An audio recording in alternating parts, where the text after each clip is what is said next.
the coolest thing about ecology is that it's all around you when you go outside. Or even like ornithology or botany or woody plants. That's the thing that drew me to it initially, is that you could go to a lecture and then go outside and apply everything that you learned right away.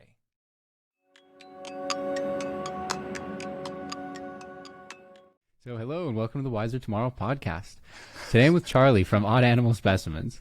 The Odd Animal Specimens YouTube channel, Instagram, and TikTok accounts showcase interesting and often peculiar animal specimens from some of the largest collections of animals across the United States. Charlie and the Odd Animal Specimens accounts have seen a meteoric rise over the last year, reaching over 1 million subscribers on YouTube and nearing 2 million on TikTok. Charlie has single-handedly put a spotlight on incredible museum collections that have long lain dormant and forgotten by much of the public. So for those interested in the natural world, Charlie's channel is as good as it gets, and I highly recommend checking it out. And again, Charlie, thanks so much for coming on, and I appreciate you talking with me. Damn, I feel great from that intro. I feel like the man. Thank you, You Tyler. are the man. You are the man. Of course, yeah, no problem. Thank you. I'm glad to be here. Yeah, we were just talking a little bit about your background and started to get a little too much into it. So if you don't mind just introducing yourself in your own words and explaining where you went to school, how you got to what you're doing. Sure. Hi, guys. My name is Charlie Engelman. I am the creator of Odd Animal Specimens, content brand or whatever. Went to undergrad at the University of Michigan, majored in ecology and evolutionary biology, and minored in museum studies there. I kind of realized during my undergrad that I didn't like any one thing enough to kind of get a PhD or master's in it. And instead I went into kind of like science communication.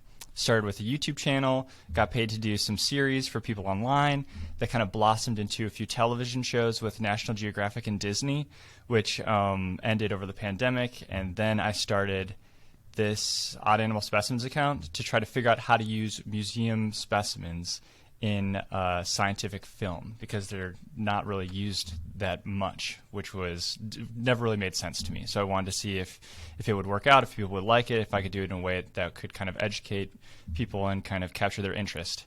And that's how the whole project started. And so you're in Ann Arbor now. Where exactly are you? Seem to be in a lab of some kind? Yes, I am. My technical position is I'm a visiting researcher and artist in residence at the University of Michigan Museum of Zoology. Fancy artist in residence, right? Yeah. No, that is fancy. So what kind of work are you doing there? Oh, it's just the project. So, nice. I mean, the whole thing started at Chicago Academy of Sciences, then it went to the Natural History Museum of Los Angeles County, and now I'm here in Ann Arbor. And like I said, I'm kind of really approaching it like a research project, trying to figure out how to use these museum specimens in scientific film in short form and long form content. So I was able to kind of use the connections that I created when I was an undergrad and after I graduated to get into these museums and get these kind of informal appointments so I could access these collections. So did you reach out to the university to have a position there doing that, or did they reach out to you? That seems like a very unique sort of one-off thing that they're having you do. It was weird. It was like, okay, so museums in general are very interesting, and they're not kind of what people think that they are. A lot of people think museums are just the places where you go and pay, I don't know, $20 and look at like T-Rex bones and stuff like that. Those are display museums. Those are kind of like the front of museums. A better way to think about a museum is kind of like a library of preserved life that is specifically maintained for researchers to come and use. They want people to kind of come and, I don't know, measure something, usually look at something, take photographs. Usually it's kind of more traditionally academic research projects, like scientists will come in or they'll ship things to people's labs at different universities to like carry out these projects. My project is much more informal, and it's more about kind of like public outreach. So I had done this a little bit when I was an undergrad, contacted some people at the museum to film some stuff about domestic beetles and the mammals collection and the insect collection, things like that. So I knew some people already, and they knew me from my television work too. So I was able to kind of just like restart that conversation, be like, hey, I'd love to visit. I visited for 2 months last year, and then kind of brought it up again a few more months ago, and now I have like a 1-year appointment here. Nice. Does that sounds like does that make sense? Yeah. No, that definitely makes sense. It's just that's a pretty good gig. It sounds like. It's nice. I mean, it's great. I really enjoy it. It's totally independent, so like I'm not getting paid for it or anything like that. But I mean, I love museums. I've always loved museums. I minored in it in undergrad. I think they're like grossly underutilized resources, and people in the museum community were very nervous about sharing a lot of this stuff with the public, because if you look at it at face value, it's just dead animals, and people assume that the public would be like grossed out by videos of this, or you get like banned on these platforms or things like that. But it's proved to be not the case. Yeah, I'm really surprised that they're not making more use of that. But as you said, I guess they're a little afraid that people are going to be put off. Do you think you sort of working towards inspiring museums to open their back gates a little bit and bring some of this stuff out to the public more? 100%. Museums are storage cabinets and storage facilities full of just the most interesting and cool stuff in the entire world. I don't understand why like museums don't have the most popular TikTok accounts and YouTube channels and television shows on the planet, because they have the coolest stuff. They just got to figure out how to present it in the right way to interest people. And they're really bad at doing it right now. I was surprised. You mentioned that they were maybe a little hesitant at first to even let you just to record, not to bring anyone else or anything like that, but just to feature in your videos. Yeah. I would think they would, with your background and your credibility, they would be like, oh my gosh, yes, please.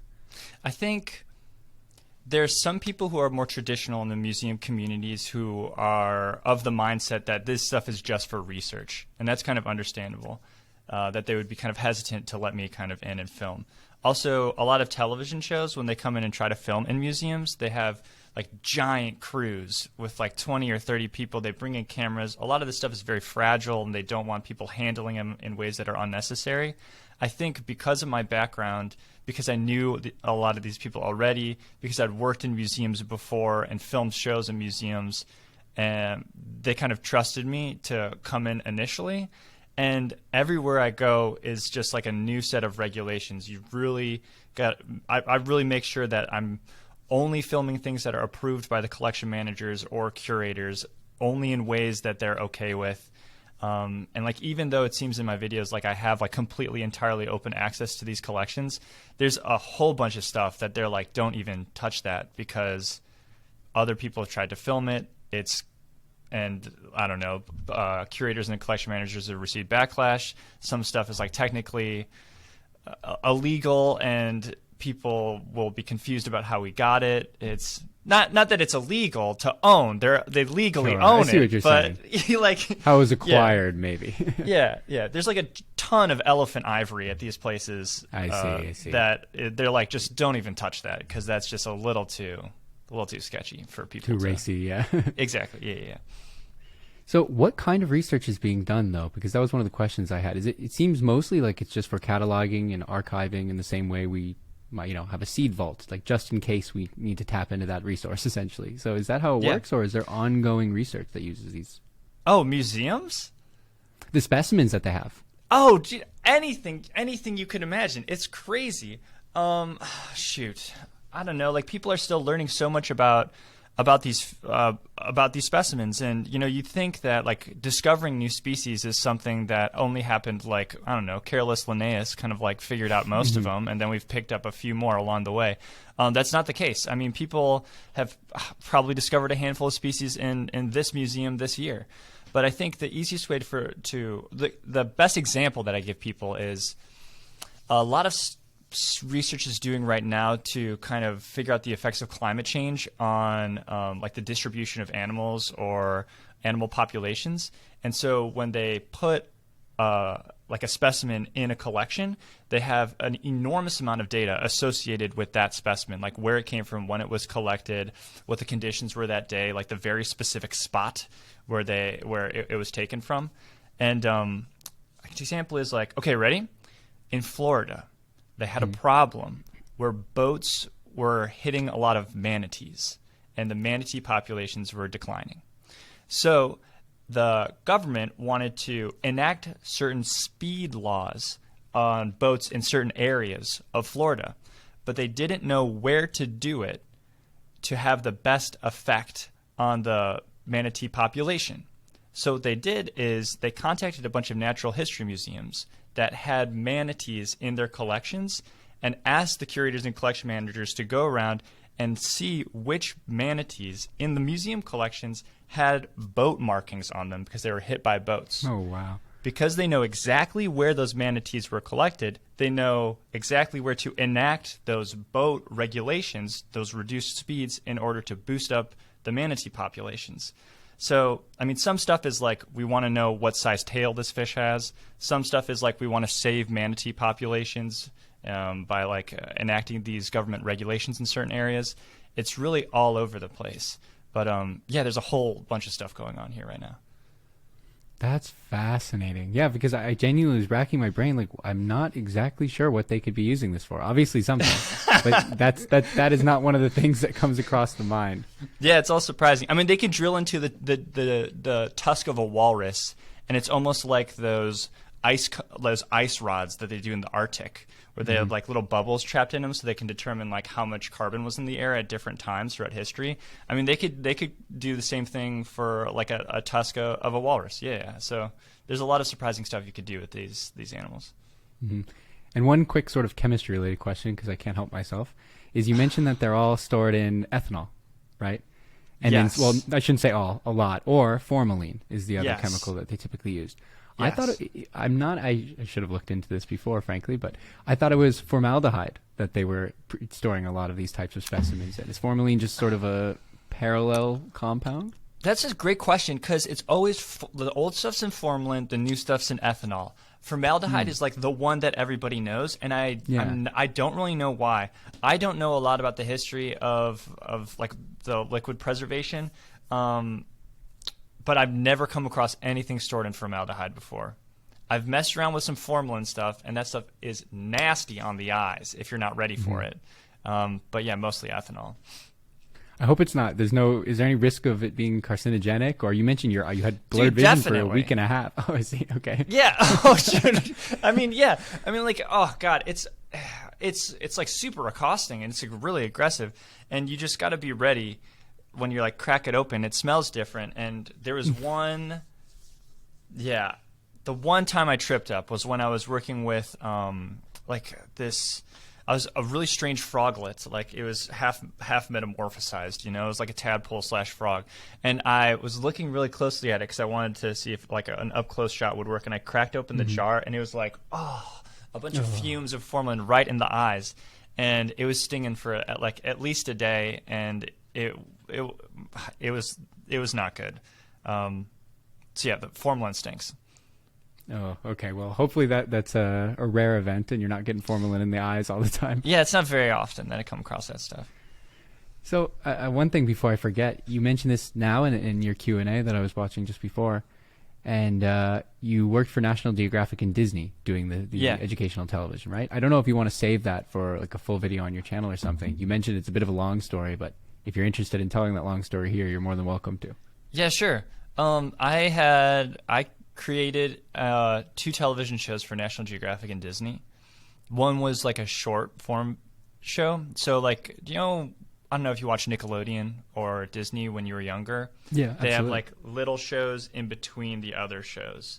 Mm-hmm. They'd be like, oh man, like that episode of Arthur was awesome. Here's a quick art project. Let's watch Teletubbies, or like something like that. Yeah.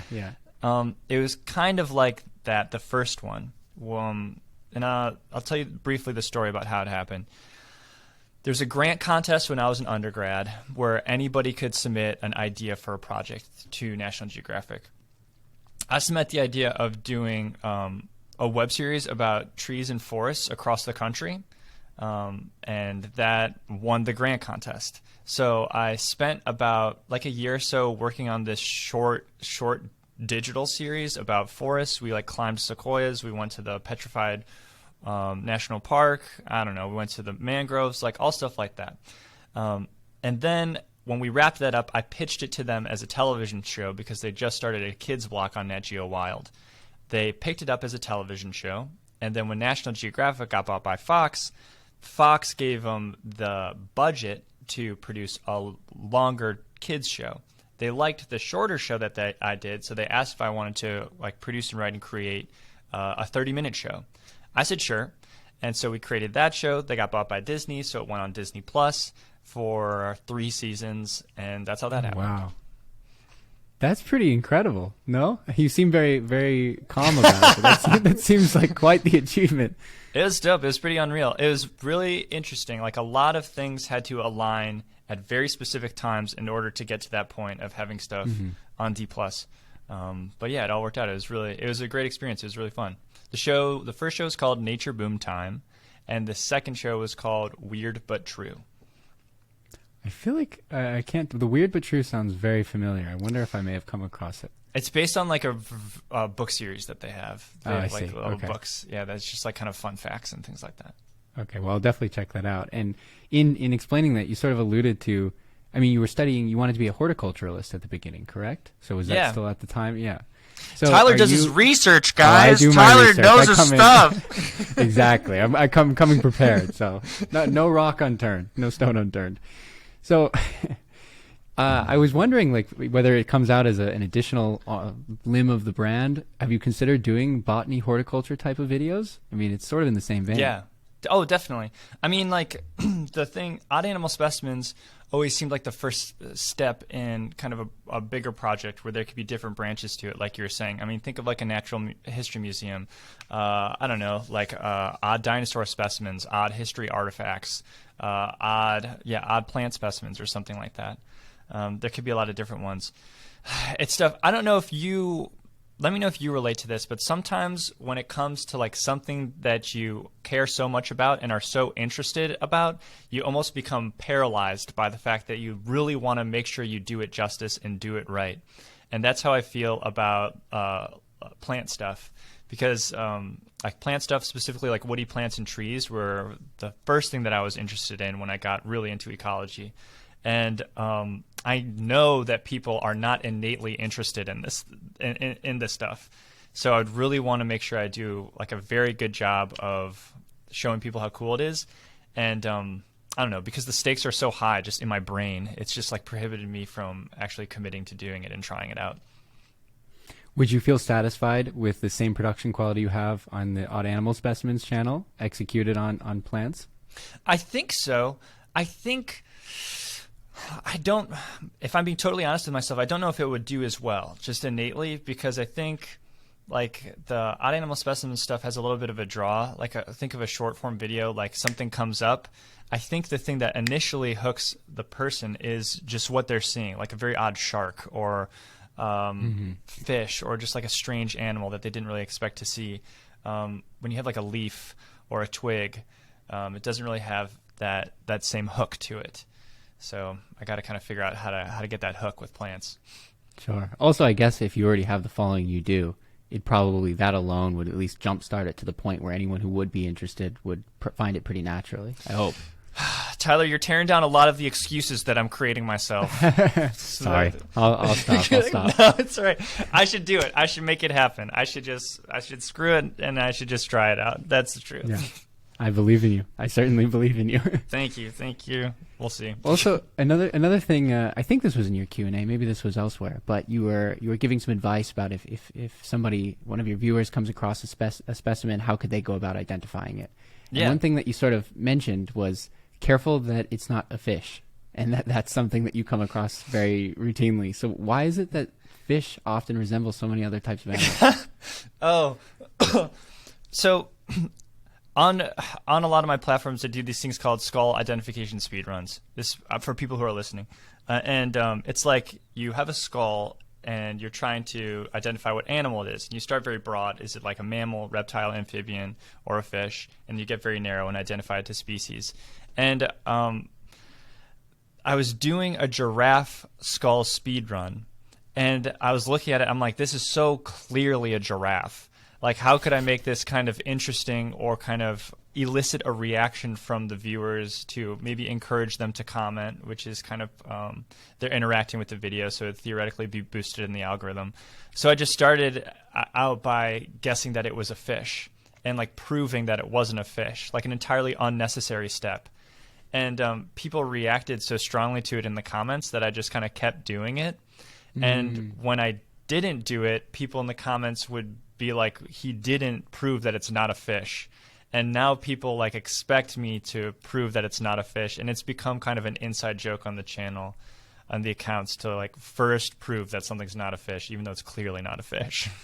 I see. For when I watched that, I mean, clearly how the way I asked the question, I thought it was actually some weird anatomical thing that might actually lead you to thinking that a lot of these fish bones were something else. That makes a lot more sense, because I couldn't really reconcile that. It's also, it is like a key trait of a good short form piece of content, I think, to include something like that, like I said, elicits a reaction, encourages people to type in the comments, even if they're like, this idiot thinks that it's actually a fish. It's like, comment. Great, yeah, that's an interaction. I just got boosted a little in the algorithm, so thank you. So I try to add a little bit of that and everything. But yeah, it's just a thing. It's just a joke. Okay, it makes a lot more sense. And I actually remember I wanted to tell you, I think I came across you on YouTube first, and it was probably something like the third or fourth short you had put up. And I saw the view count. Oh, that's a long time ago. It was a while ago, yeah. Yeah, nice. And, you know, before I started this podcast, essentially, you know, I'm just a big YouTube consumer, essentially. Watch a lot of different people on YouTube. And when I started this podcast, you know, I made a long list of all of the people that I'd love to get the chance to speak to you. And I'd been following your channel on and off. And when I got to your name on the list and I followed up with you, because I think you were at, I don't even know, maybe 20,000 subscribers or something on YouTube. And I came back and was like, what the hell? Like, that was quick. What the hell? Was so quick. It's amazing, but it's clear. I mean, when I saw that one of those first few videos, I mean, you came in with already as good as the production quality gets. So I guess it's really not that surprising. But even so, it's just meteoric is still an understatement. So were you expecting that, or to some extent? I hope. No, not at all. I mean, I think this might be interesting to you, because I feel like we're in the same spot where, I don't know, you like internet content creation, and it's very confusing how topics and certain videos get promoted on different platforms, because they all seem to be very different. So when I first posted my first short on TikTok, it was a video of a sea lamprey, which, like, shocking looking thing. It looks like an eel that with like a disc on its mouth that has a bunch of like teeth arranged in a radial pattern, like crazy. It did very well in one day. It got like 2 million views in one day, which suggested to me that this thing had legs and people were interested in this stuff. It seems that TikTok, I don't know really how to describe it, is a very democratic platform, where if something is good, if something is like a good piece of content, no matter if you have a lot of followers or 0 followers, people are gonna see it. It will get shown to people. I don't know if that's just like how it just serves things up on the platform or something else. YouTube is not like that at all. My kind of lifetime on YouTube was like kind of like this. So I'm going to get the timeline wrong, but it was like for 6 months, it was very, very slow, gradual growth, considered like slow, where it was like I was around 20K at one point and videos weren't getting a lot of views. Then all of a sudden there was like a little bit of a bump where in a very short period of time I got a lot of subscribers and I was up to like 100K. And then a few months passed and again there was another kind of boost. And I don't exactly know why. I can't really correlate it to anything, where there was a massive jump. And that was like in 3 weeks, like 800,000 subscribers. It was like very, very condensed. And in between those two kind of blips, it was pretty cold. It was like pretty stagnant, almost like at the same level that it was before. And then most recently, after another kind of months, a few months of just kind of flatlining, there was another blip to it. I mean, you could theorize that maybe there are different, maybe the algorithm places content in different tiers, and for whatever reason, I got kind of like moved up to a tier that allows your stuff to be suggested to more people. But if anybody's listening and is like, this seems like, I don't know, like a paranoid person trying to figure out, explain something in their life. Like, this is the life of a content creator on YouTube. You don't understand why things get suggested to people, and you could only really guess. But that's kind of how that happened. I don't know if that made sense, but that's the story. No, definitely. But it wasn't, you couldn't correlate it to a particular video, like one video you had released at the time that also had exploded? I mean, I guess maybe.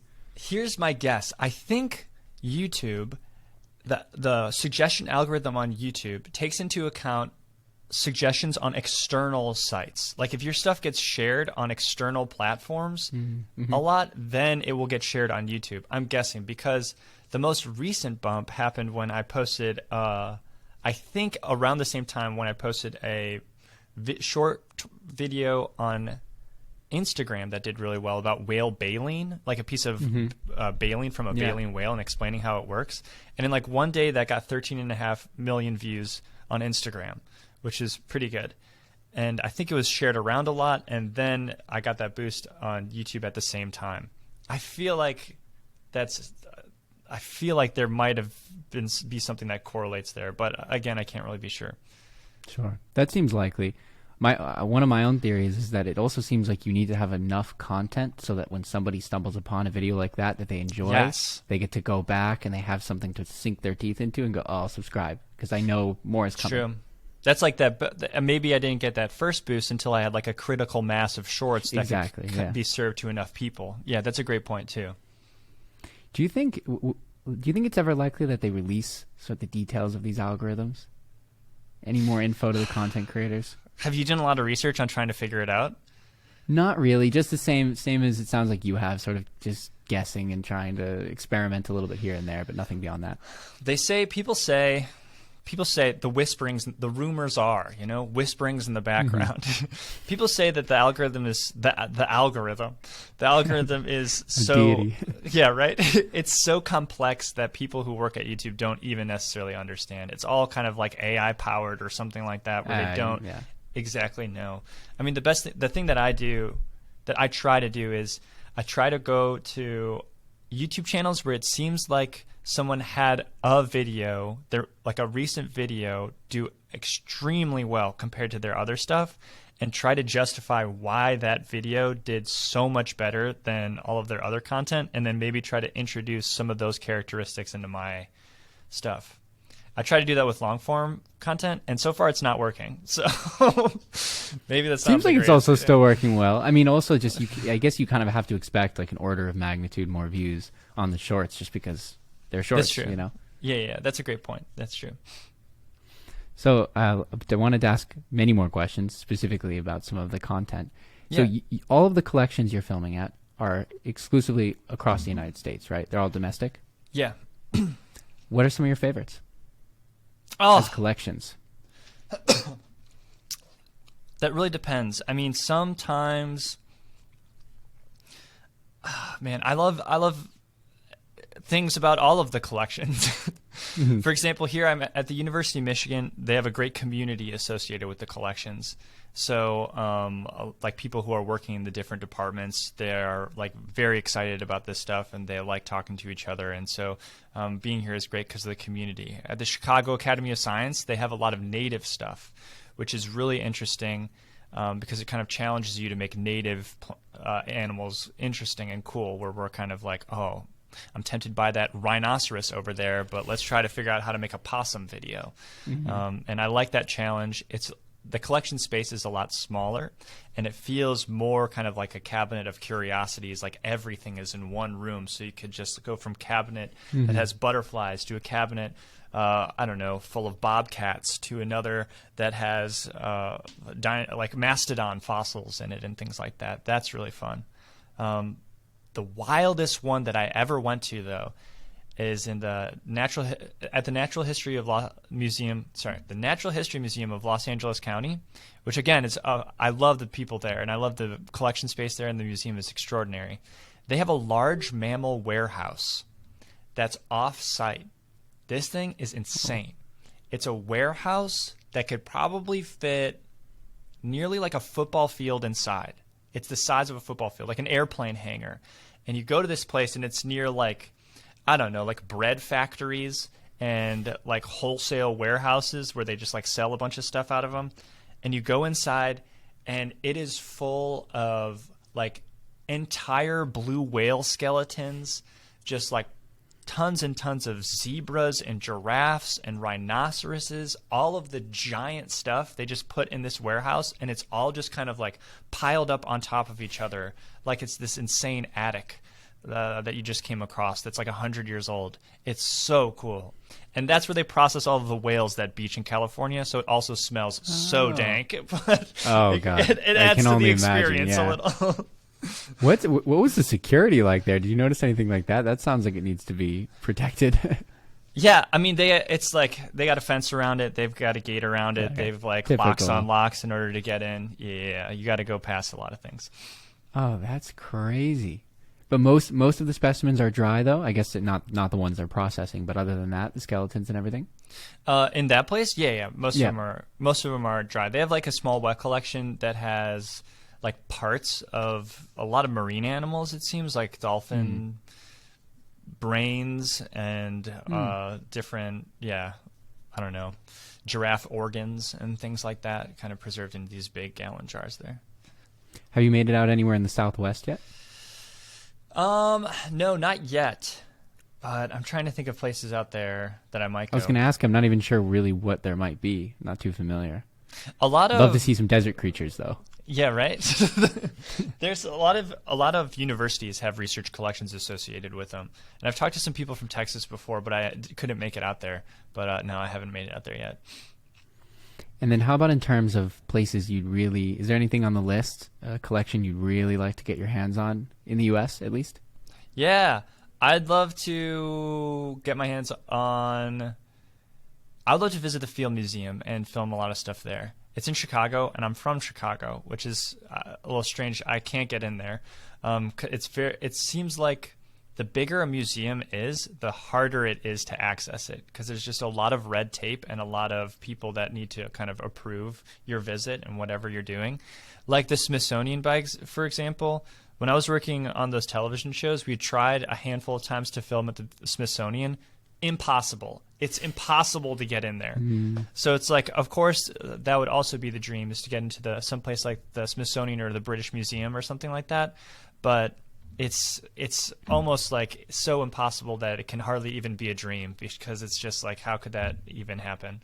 But sure, Smithsonian, British Museum, Field Museum in Chicago. Yeah, I was just going to extend that internationally. Have you tried something like the British Museum? I could imagine. I mean, frankly, they're probably even more bureaucratic, but maybe? Maybe. Yeah, that's great. I would love to try. I have not tried doing anything international, but a lot of the collection managers and curators that I talk to say that if you want to get into some really wild stuff, that's what you got to do. Like a lot of the like fish and marine life specimens from a lot of the museums in like parts of Asia are just like so out of this world. They just look so alien-like that it'd be cool to visit there. But I haven't reached out quite yet. Well, I'm sure, again, now that you're at the size that you're at, I would imagine doors will start opening left and right. You'd imagine, but a lot of people are hesitant to participate in this project. But we'll see. Hopefully, I can change their mind. So surprising, especially if when you had the television show going on. You'd think at least at that point the doors would open very readily.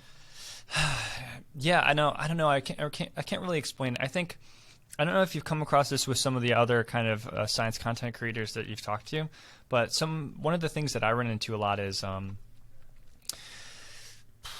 like the people who know the most about this stuff are really kind of like, I'll be dramatic about it and say like they're the worst at communicating information about it, just because they know so much, so that like the things that they think are interesting are so beyond what a normal person can even grasp and understand.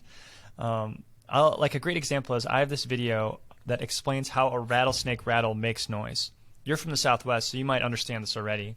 I'm a Midwest boy. I had no idea how this worked. But they're kind of like a bunch of interlocking segments that kind of rattle around together and knock together to make the noise. I thought it was something that was kind of a little bit more like a maraca, like there are little bits inside that kind of shook around. That's not the case. So I explained that in a short video, And I showed it to somebody who worked in the herpetology department here, and they were like, people like this? People thought this was interesting? And I was like, yeah. They're like, I can't believe people don't know this already. And the video did extraordinarily well. It's gotten like 30+ million views across all platforms together. Shit. So clearly it was something that people didn't know and found it very interesting. But like people don't even know what herpetology means.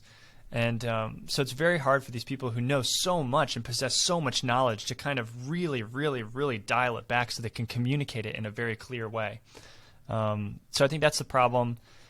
Oh, and because of that, I think a lot of the people at these museums who are kind of thinking about maybe bringing this person in or maybe doing something like this might see it and think that it's too trivial, or you're trivializing a lot of their material.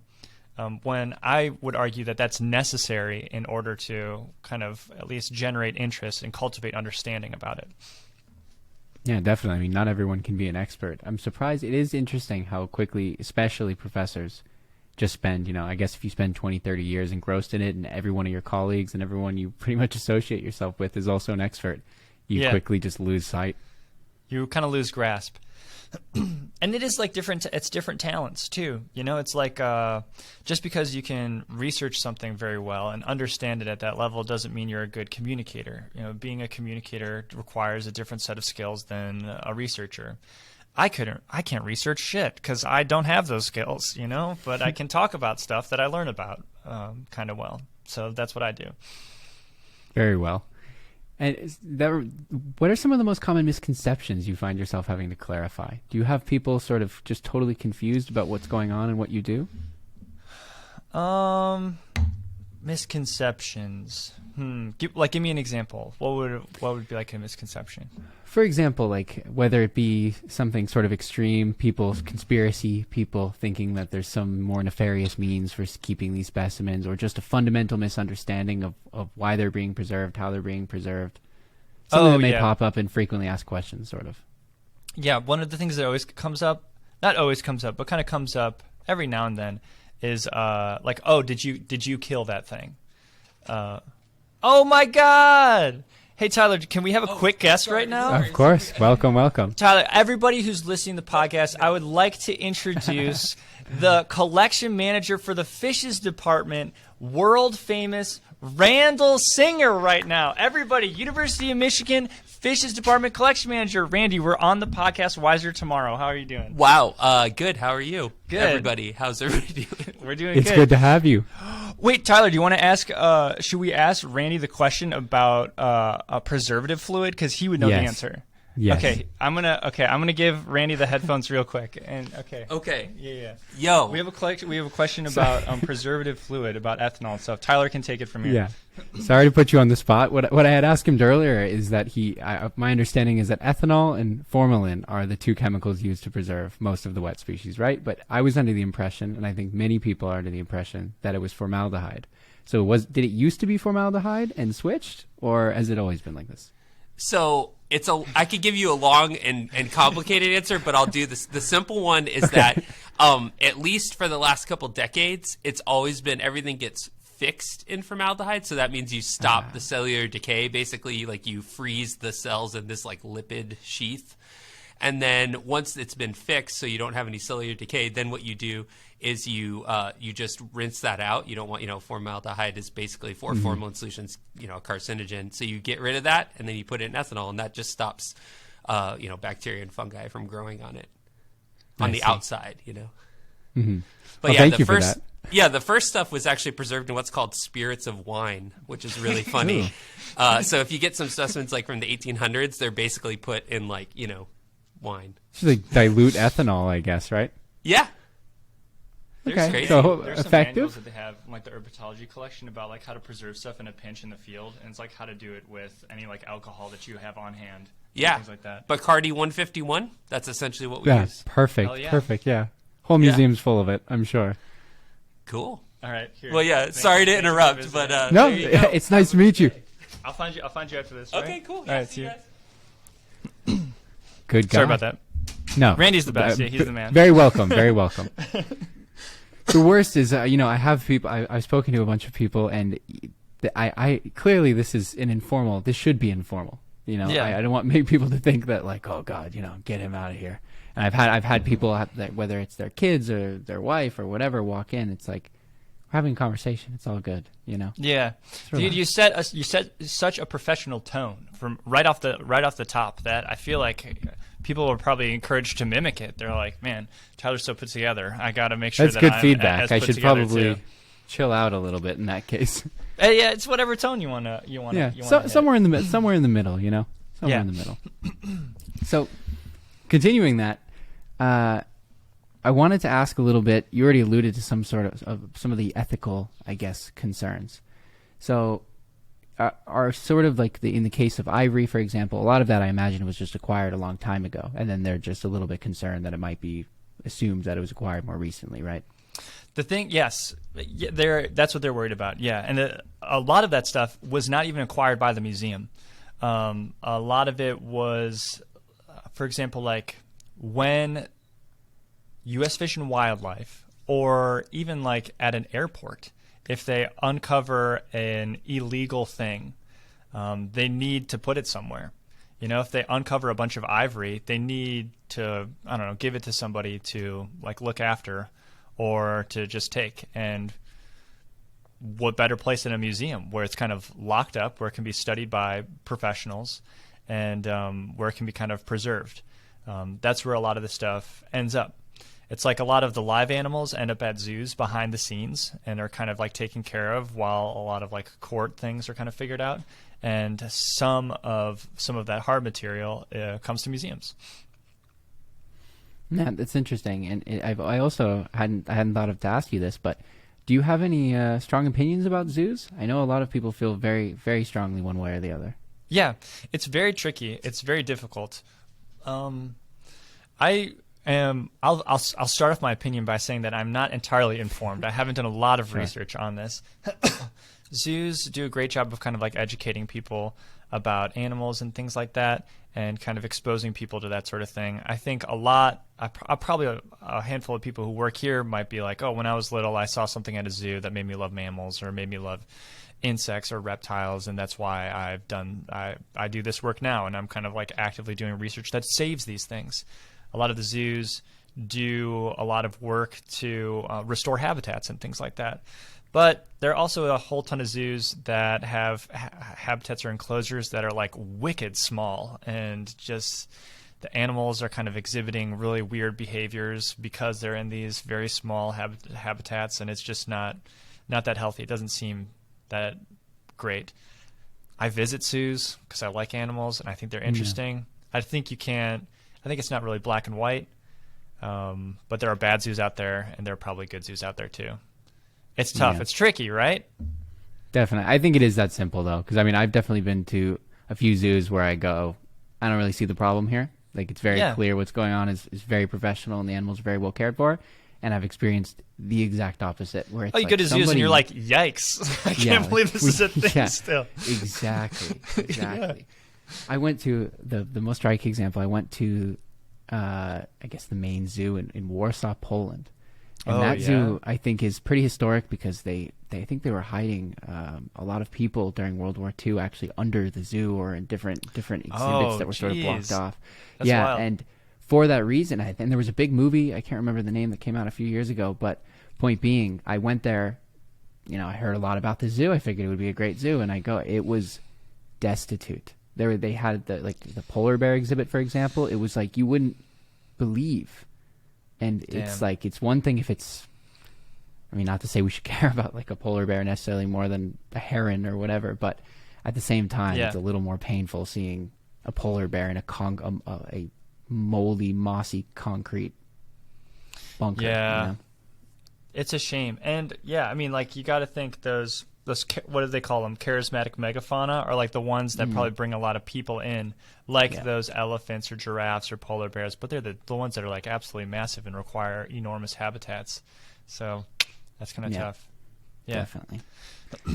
Zoos, So, another place where please. museums get specimens sometimes, like more recently. I hadn't considered that actually. Yeah, animals pass away at the zoo. They're kind of processed. They do some kind of research on their brains to see if they're okay, and then they pass the skeletal material off to museums so they can be stored here.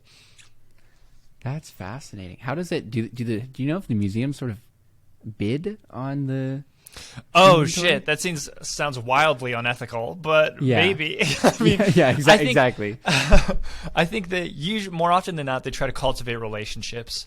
I see. think that's it, where they kind of reach out to those people. They're like, hey, maybe you're looking for something to do with this. If you ever have anything on your hands that you're looking to get off your hands, we can help out, and people will be doing science on it and help out these species. So in the end, everybody wins, that kind of thing. Oh, good. Yeah. That's good to hear. Much better than picturing sort of an auction house going on between the museums or something. Yeah. We'll give you $100,000 for that polar bear. Yeah. Exactly. No, that's not the case. Good. I also wanted to get to how technology is being used in some of these exhibits, because I imagine at this point they could be doing sort of 3D scans to have a digital inventory of the same specimens. Is anything like that going on? Yeah. Wait. What are you referring to? Like, kind of So showing across these through collections in the or- museums, across Yeah. the collections, do they digitize them in some form?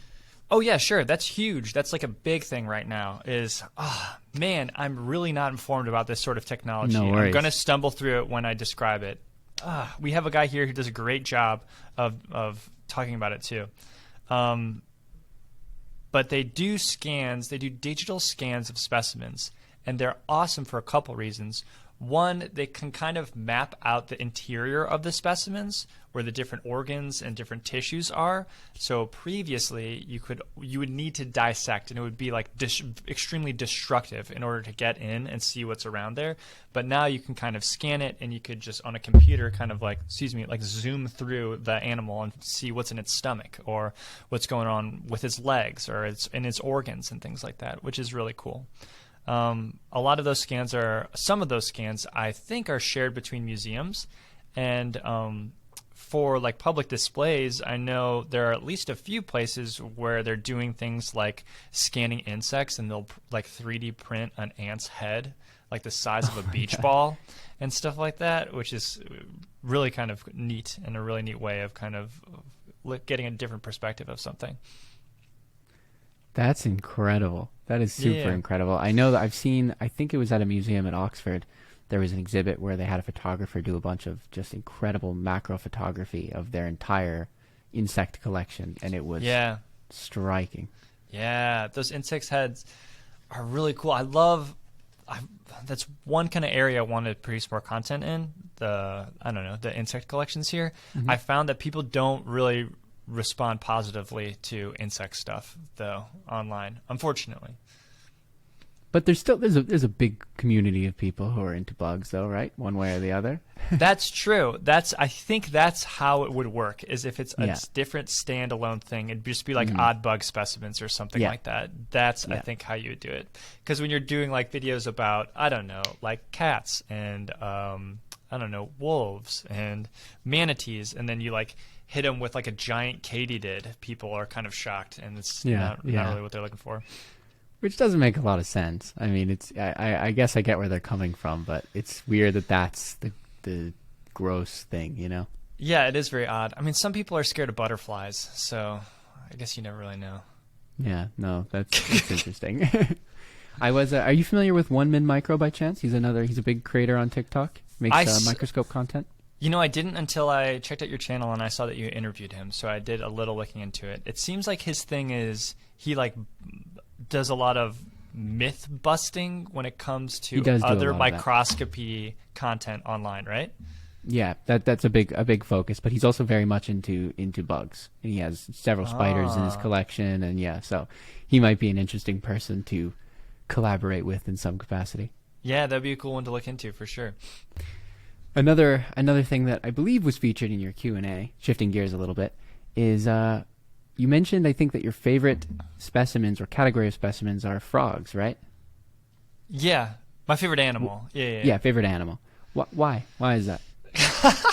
Simple question. Oh, why do I like frogs? Yeah, why do you like frogs? Man, I don't know. When you're little, Yeah, I already see where you're going. Right? With this. Yeah, that's where it's all at. When I was little, I played a lot outside. I grew up on the north side of Chicago in the suburbs, and there are like a lot of ponds and streams around where I grew up. And one of my favorite things to do was catching frogs and toads.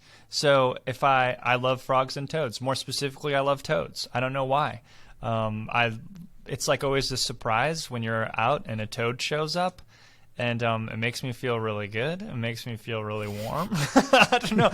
I'm not one of those people. It's a weird question, I know.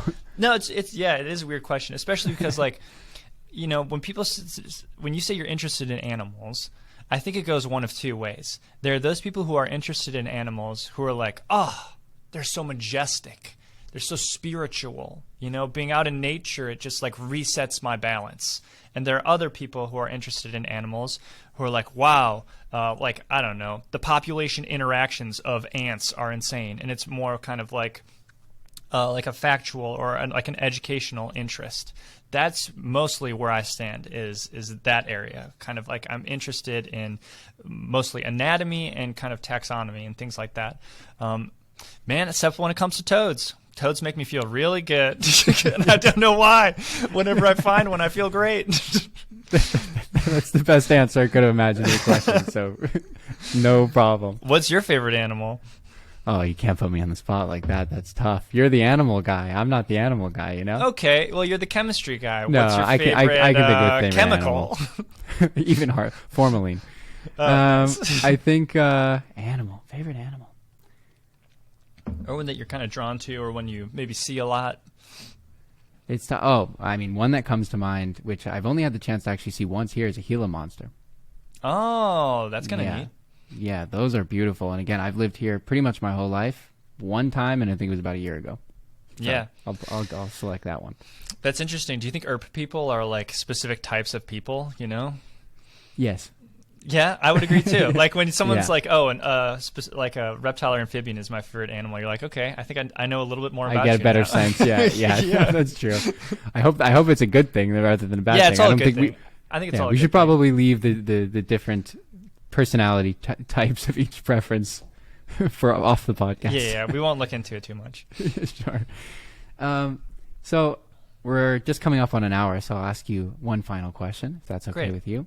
Yeah. So for somebody who's interested very broadly in the space that you're interested in, ecology, I'm not sure how best to categorize it, zoology. I mean, there's many different fields that sort of span your work. What advice might you give them? Oh man, just kind of cultivate your interest. I think the coolest thing about ecology is that it's all around you when you go outside, or even like ornithology or botany or woody plants. That's the thing that drew me to it initially. Is that you could go to a lecture and then go outside and apply everything that you learned right away to all of the stuff that's growing and living around you. I think if you find yourself interested in this stuff, check out some books, go outside on forest walks, and just kind of approach your world around you with a little bit more of like a critical eye, because there's so much more to see if you kind of just slow down and take a look. Get a bug net and catch some bugs and look at them under a microscope or something like that. Start your own entomology collection. I think there's a lot of resources online to help you do that, and there's a lot of old books too that I've personally found that kind of detail how to entertain those hobbies that are kind of long forgotten, stuff like insect collecting and things like that. So go to museums, ask to see the collections. They might say no. They'll probably say no. They might say yes. just worth a try. Yeah, don't be afraid to kind of just cultivate that interest and dive right on in. Well, that seems like good advice, and of course, make sure to watch the Odd Animal Specimens everything. Heck yeah. Subscribe to Wiser Tomorrow and subscribe to Odd Animal Specimens. Let's go. Double promo. Exactly. Well, Charlie, really, you are a pleasure. So thank you so much for coming on. Hey, you too. Thanks for inviting me.